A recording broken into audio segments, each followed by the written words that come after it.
Relativism.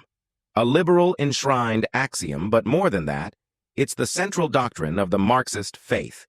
It's their sword, their shield, and their virus, the weapon used to melt every solid thing in Western civilization, in particular the Marxists' main opponent, Christianity.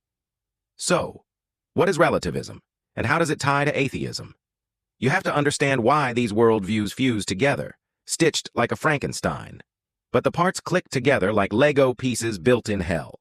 In plain English, relativism is the belief that nothing is absolute. No right, no wrong, just your truth and my truth. The moral compass isn't broken, it's been thrown in the trash. Everything is subjective to your perspective, your culture, your social class, and your point of view. No position is better than another. Under that logic, the pedophile is just as morally valid as the saint, because who's to say what's right? The Marxist, of course, is oblivious that even the statement, "there are no absolutes," is an absolute. Relativism collapses under its own weight, but that's not the point. The point is destruction. Let's rewind. The French Revolution was the first major test run. Enter Marquis de Sade, the man who turned atheism into a cult of perversion. He pushed relativism to its purest, filthiest form. If there's no God, then nothing is forbidden. Pleasure becomes God. Sadism is born from his very name. His goal? Shatter every moral boundary, every law, every sacred thing. That was the seed. You could argue that he was one of the most honest atheist and liberal thinker, as he dared to actually take relativism to its absolute conclusion. He produced the most vile and perverted books in history, too graphic for this video to describe, yet he remained a hero for the leftist of the time. Fast forward. Marx and Hegel take it further. If there's no transcendent truth, there's no need for religion. Marx called it the opiate of the masses.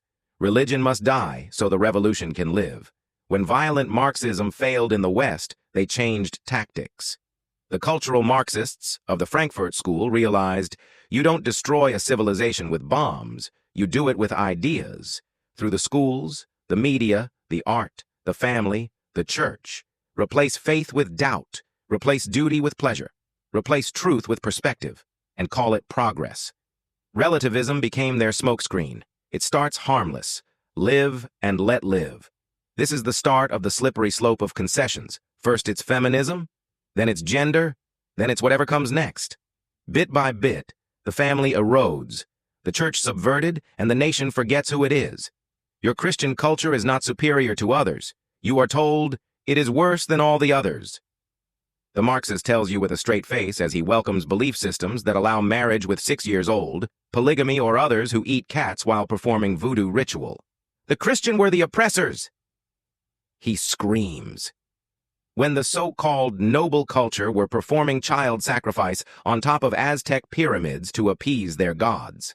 Ironically, the Marxist projects Christian values into other cultures. Don't judge lest you be judged. And the golden rule of do unto others as you would have them do unto you only work with an assumption of shared morality.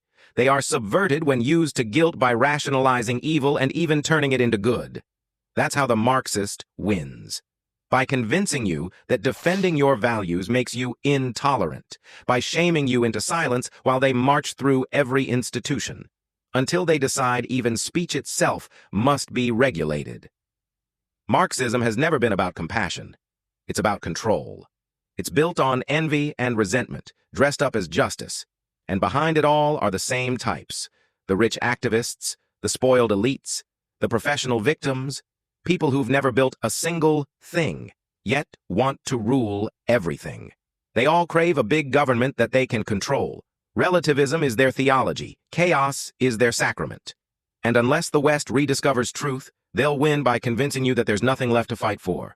What happens when you have no anchor, no ground, no position? The answer is every depravity possible.